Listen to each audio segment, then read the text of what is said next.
This channel does not promote any violent, harmful, or illegal activities. All content provided by this channel is meant for an educational purpose only. বিগত এক সপ্তাহে বাংলাদেশে ক্ষমতা দখলের খেলায় বারবার উঠে এসেছে সেনাপ্রধান ওয়াকারুজ্জামানের নাম। বাংলাদেশের অস্থির রাজনীতিতে কম্পন এনেছেন তিনি। জল্পনা তৈরি হয়েছিল সম্ভবত ইউনূসের গদি উল্টে সেনা শাসন প্রতিষ্ঠা করতে চলেছেন ওয়াকারুজ্জামান। এমনকি সেনার সদর দপ্তরে যে জরুরি বৈঠক হচ্ছে এমনটাও কানাঘুষো শোনা গিয়েছিল, কিন্তু এখনও গদি উল্টায়নি, আবার শঙ্কাও পুরোপুরি কাটেনি।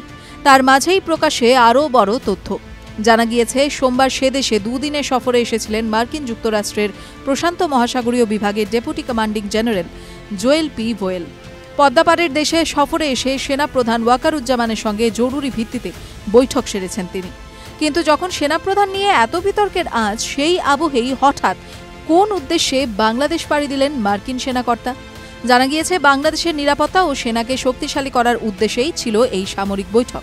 বুধবার এই প্রসঙ্গে ঢাকায় অবস্থিত মার্কিন দূতাবাসের তরফে একটি বিবৃতি জারি করে জানানো হয়েছে যে দেশের নিরাপত্তা ও সেনাকে শক্তিশালী করার পাশাপাশি দুই সামরিক প্রধানের মধ্যে সরঞ্জাম কেনা নিয়েও আলোচনা চলেছে।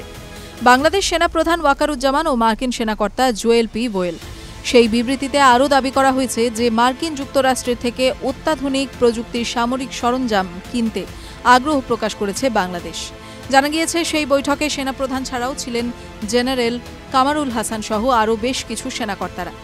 ঘটনাচক্রে বুধবার যখন মার্কিন দূতাবাস এই বিবৃতি প্রকাশ করেছে, সেই সময়ই চীনের উদ্দেশ্যে রওনা দিয়েছেন অন্তর্বর্তী সরকারের প্রধান উপদেষ্টা মোহাম্মদ ইউনূস। একদিকে বাংলাদেশের অভ্যন্তরীণ নিরাপত্তার জন্য যখন আমেরিকার প্রতি সৌহার্দ্য বাড়াচ্ছেন সেনাপ্রধান, সেই আবহেই দেশে বিনিয়োগ টানতে বেজিংয়ে গেলেন ইউনূস। TV9 Bangla digital.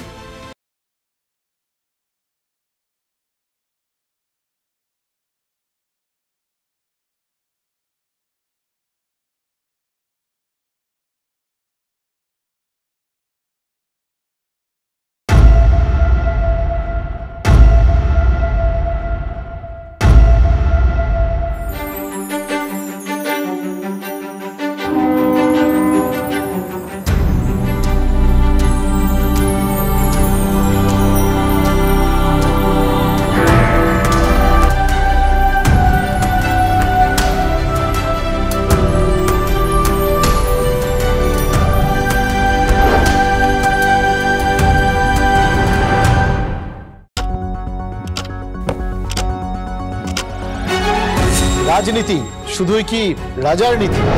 রাজা উজিরের চোখে নয়, আপনার আমার চোখে সমাজের ছবি। কঠিন কথা সহজভাবে না বললেই নয়। প্রতিদিন রাত ৯টায় TV9 বাংলায়। TV9 বাংলা না দেখলেই নয়।